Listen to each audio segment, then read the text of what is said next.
think most of us are dismayed about the lack of progress by the Obama administration to live up to the kind of ideals that we thought we were voting for during the campaign, at least on these foreign policy issues. No, I believe in the rule of law. We were, after World War II, we prosecuted Japanese soldiers and Japanese officers for waterboarding people. We actually, during the Nuremberg trials, one of the questions that came up is the question of if you committed a crime, a war crime, but you had an attorney's opinion that said it wasn't a crime, were you insulated by that? And the Nuremberg tribunal said absolutely not. So all these people like John Yoo, who supposedly gave them cover, that cover is not legitimate under the rules that we established by Nuremberg. But you know, all of these issues, I think there's an overarching question about this huge departure that we've seen from basic American values during the Revolutionary War. One of the big gripes that America has was not only that our troops were being tortured by the British, which Washington refused to do, but also that they were using mercenaries against us. And this is something that no civilized nation would do. And what we're seeing is really a larger trend, which is a departure of America from civic engagement and from civic life. And we have to remember in this country that, you know, corporations have a place in America, but they should not be running our government. And there's and the reason for that is that corporations want different things for America than Americans want. Corporations don't want free market capitalism. They don't want democracy. They don't want justice. They want profits. And the best way for them to get profits oftentimes is by distorting the things that the rest of us believe in, you know, and make America a valuable and exemplary nation. Abraham Lincoln said that America is a great nation because it is a good nation.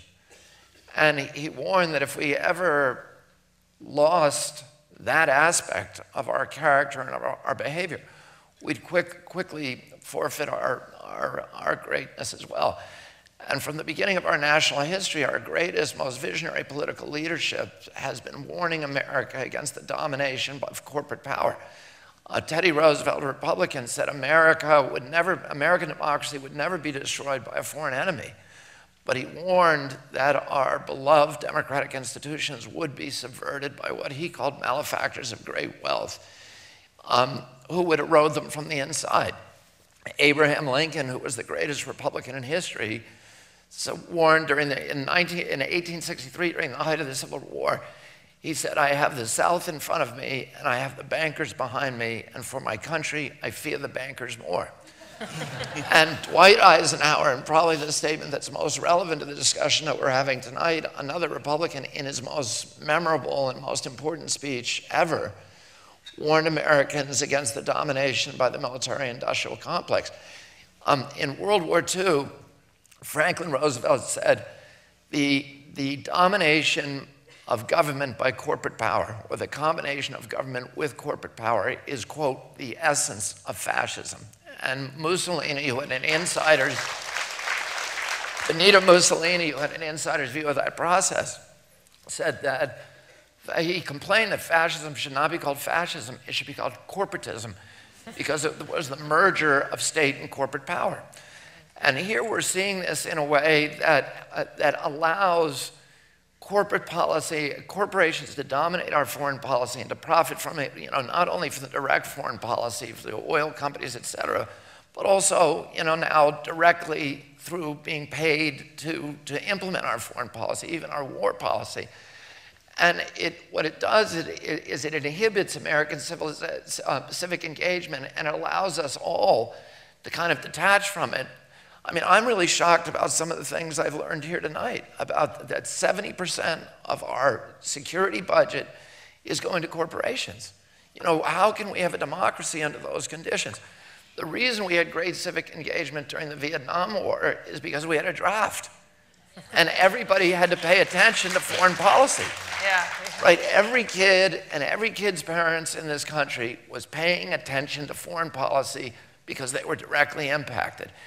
And if you can somehow, detach foreign policy from the rest of our lives so that, the only place that we're impacted is by paying taxes, which we have now all kinds of apparatus and mechanisms for shifting to our children. So we don't have any, involvement in it. You can't get foreign news in this country unless you go to BBC. This is true. Let me see if I can sum up